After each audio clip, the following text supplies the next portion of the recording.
Hello, my name is Benjamin Carroll, Senior Horticulturist at the Chicago Botanic Garden, and this is an autumn day, and this is also the time of year to be planting bulbs. We know a lot about planting bulbs here at the garden because we plant many bulbs to ensure a really good spring display here at the gardens.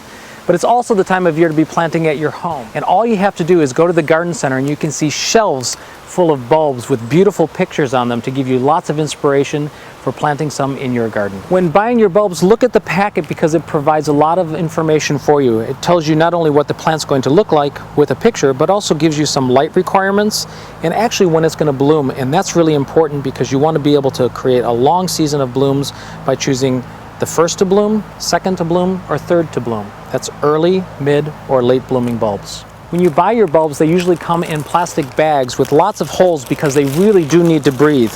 And that's one thing you want to look for when you buy them. Look for bulbs that are not moldy, that are firm, and that are quite heavy for their size. Understanding your bulb goes a long way to helping you decide which way to plant it up. Bulbs usually have a nose or a more pointy end, and then the area where the roots come from, and that's the root plate at the bottom. The roots go down and the nose goes up. So now I've given you some basic information. Let's go plant some. A really common question is, how deep should I plant my bulbs? Well, that information should be on the packet for you, but if it's not, there's a rule of thumb that we go by, and that is plant your bulbs 3 times the height of the bulb itself. So if you have a daffodil like this, stack them up one on top of another, and that's how deep they need to go into the soil. Now, your early bulbs can be planted underneath the canopy of trees because usually they're doing their thing before the leaves come out on the tree.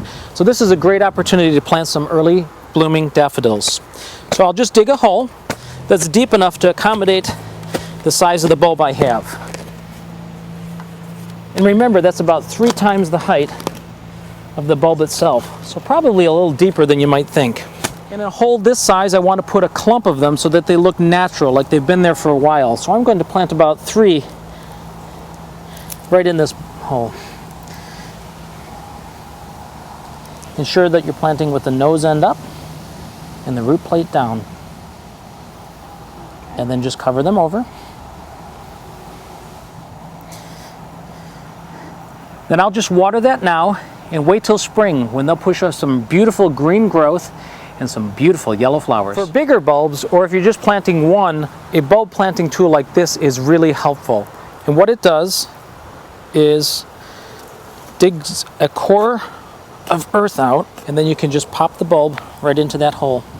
And then take the soil from the core, put it back into the hole, and it's planted. Many garden centers will sell tools like this, but you can also find tools to put on the end of your drill, like a drill bit auger that will drill a hole into the ground, and then you can plant your bulbs that way as well. For more information, you can always visit the Chicago Botanic Garden website or visit the garden.